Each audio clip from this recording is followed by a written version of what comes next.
Di Kabupaten Sidoarjo terdapat kafe asri dengan berbagai nuansa interior dan aksesoris dari aneka macam kayu. Kayu yang ada di kafe ini bahkan telah ada yang usianya mencapai ratusan tahun.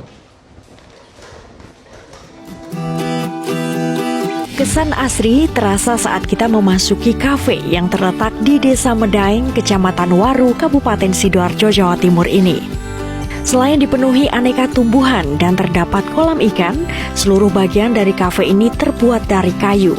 Kayunya bahkan ada yang usianya ratusan tahun. Dengan keunikan ini, saat musim liburan akhir tahun, kafe ini ramai dikunjungi warga dari berbagai daerah. Tak hanya sekedar untuk makan atau bersantai di tengah kota, mereka yang datang mengaku bisa belajar soal kayu.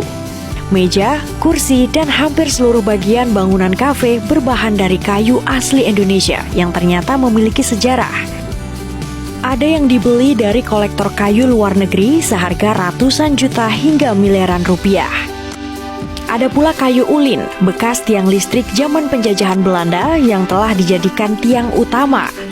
Salah satu yang menarik perhatian adalah akar kayu jati tua berdiameter lebih dari 3 meter, hingga aneka kayu ukiran zaman kerajaan yang dijadikan dinding kafe.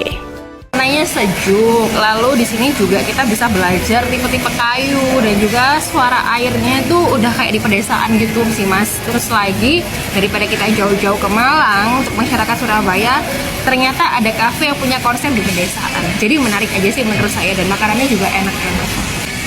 Malah saya tuh baru tahu kalau ternyata banyak banget jenis-jenis kayu yang biasanya kita anggap tuh biasa aja, ternyata udah berusia ratusan tahun. Nah, kita juga di sini sekalian makan juga bisa belajar tipe-tipe kayu.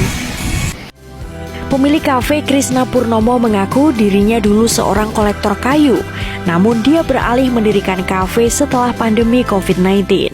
Saya kerja itu karena cinta dulu sih ya, cinta dengan kayu itu. Jadi semuanya mulai kayu yang unik-unik, kayu ulin bekas tiang listrik, kayu jati yang udah tua-tua, kayu bekas jembatan, terus semuanya ada historical value-nya. Dan terakhir saya dapetin kalau kita bilang tuh bogwood, bisa di Google ya, itu jadi semi fossilized wood. Kayu yang terjerembab di suatu kondisi yang wetland, tanah basah yang tidak ada oksigen, istilahnya anaerob, terus unsur mineral-mineral dan taninnya mendukung sehingga dia tidak membusuk, tidak decay, tapi malah mengeras. Bagi yang menyukai suasana asri serta berhasrat menggali nilai-nilai sejarah terutama terkait kayu, kafe ini bisa menjadi alternatif untuk dikunjungi. Dari Sidoarjo, Jawa Timur, Heri Susetio, koresponden MGN.